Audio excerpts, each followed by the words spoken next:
اسلام آباد میں ایک بار پھر آرمی چیف کی تعیناتی کا معاملہ خبروں کی زینت بن رہا ہے اور اب تازہ ترین اطلاعات ہیں کہ شاید یہ اعلان اگلے چند ہی دن میں ہو جائے کہ پاکستان کا اگلا آرمی چیف کون ہوگا۔ اس حوالے سے سینئر صحافی عمر چیمہ اور اعزاز سید نے اپنے یوٹیوب چینل ٹاک شاک پر ایک پروگرام کے دوران تازہ ترین اطلاعات سے آگاہ کرتے ہوئے بتایا ہے کہ ابھی تک یہ فیصلہ تو نہیں ہو سکا کہ آرمی چیف کون ہوگا، لیکن کون نہیں ہوگا یہ بات طے ہو چکی ہے۔ اعزاز سید کے مطابق گزشتہ ہفتے وزیر اعظم ہاؤس میں ایک اجلاس ہوا جس میں پاکستان کی حکمران جماعتوں کے نمائندگان شریک تھے۔ اس اجلاس کی سربراہی شہباز شریف کر رہے تھے۔ اس اجلاس کی اہم بات یہ تھی کہ وزیر دفاع خواجہ آصف کا کہنا تھا کہ ہمیں کچھ فیصلے قبل از وقت کر لینے چاہیے۔ یہ فیصلے اس لیے کر لینے چاہیے تاکہ ابہام ختم ہو جائے، لیکن انہوں نے کھل کر بات کیوں نہیں کی؟ جب ہم نے کچھ ان کے قریبی ساتھیوں سے پوچھا تو پتہ چلا کہ وزیر اعظم ہاؤس میں ہمارے وزراء اور خود وزیر اعظم بھی کھل کر بات کرنے سے گریزاں ہیں، کیونکہ انہیں ڈر ہے کہ کہیں ان کی باتیں ریکارڈ نہ ہو رہی ہوں۔ سینئر صحافی کا کہنا تھا کہ اب وزیر اعظم شہباز شریف اپنے بھائی نواز شریف سے رابطہ کرنے کے لیے بھی واٹس ایپ پر اعتبار نہیں کر رہے، کیونکہ ان کو لگتا ہے کہ یہ بھی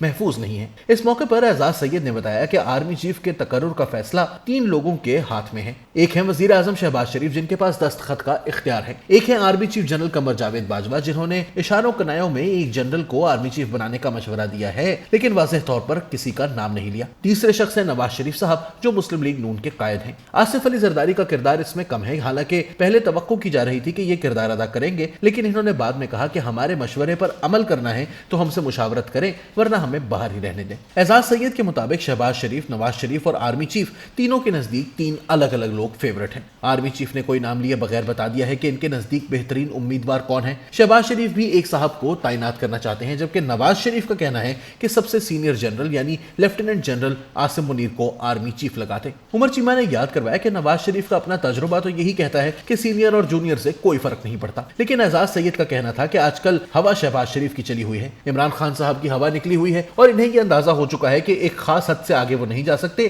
اور آگے اب وہ شاید جائیں گے بھی نہیں۔ اعزاز سید کا کہنا تھا کہ ایک بات کا فیصلہ ہو چکا ہے اور وہ یہ کہ کس کس کو آرمی چیف نہیں لگانا۔ اب کہانی 3 لوگوں پر آ کر رک گئی ہے۔ پہلے تھا کہ 6 سے 7 لوگوں میں سے ایک کو چنا جائے گا، پھر خواجہ آصف نے کہا کہ 5 ناموں میں سے ایک کو تعینات کیا جائے گا، لیکن اب رہ گئے ہیں 3، جن میں سے ایک نواز شریف کے پیارے ہیں، ایک شہباز شریف کے اور ایک آرمی چیف کے۔ اعزاز سید نے عمر چیمہ کو بتایا کہ وفاقی حکومت اس تجویز پر سنجیدگی سے غور کر رہی ہے کہ عمران خان کی اسلام آباد آمد سے پہلے ہی نئے آرمی چیف کی تقرری کا اعلان کر دیا جائے۔ یاد رہے کہ ماضی میں جنرل ایوب خان نے 2 مرتبہ مدت ملازمت میں توسیع لینے کے بعد تیسری دفعہ جب مدت ملازمت مکمل ہونے لگی تو اس سے پہلے ہی مارشل لاء لگا دیا تھا اور اس کے بعد 10 سال تک مارشل لاء کے ذریعے حکمران رہے۔ جنرل ضیاء الحق کو اس وقت کے وزیر اعظم ذوالفقار علی بھٹو نے 9ویں نمبر سے اٹھا کر آرمی چیف لگایا، لیکن انہوں نے بھٹو حکومت کا نہ صرف تختہ الٹ دیا بلکہ ذوالفقار علی بھٹو کا عدالتی قتل بھی ان کے دور حکمرانی میں ہی ہوا۔ جنرل پرویز مشرف کو ہٹا کر ان کی جگہ نیا آرمی چیف تعینات کیا گیا تو انہوں نے 1999 میں نواز شریف حکومت کا تختہ الٹ دیا، جبکہ جنرل قمر جاوید باجوہ کے سیاسی کردار پر بھی بہت سے سوالیہ نشان ملک کی تقریباً تمام سیاسی جماعتیں لگا چکی ہیں۔ لہٰذا یہ بات تو طے ہے کہ آرمی چیف کوئی بھی ہو، جمہوریت کی بقا کی پاکستان میں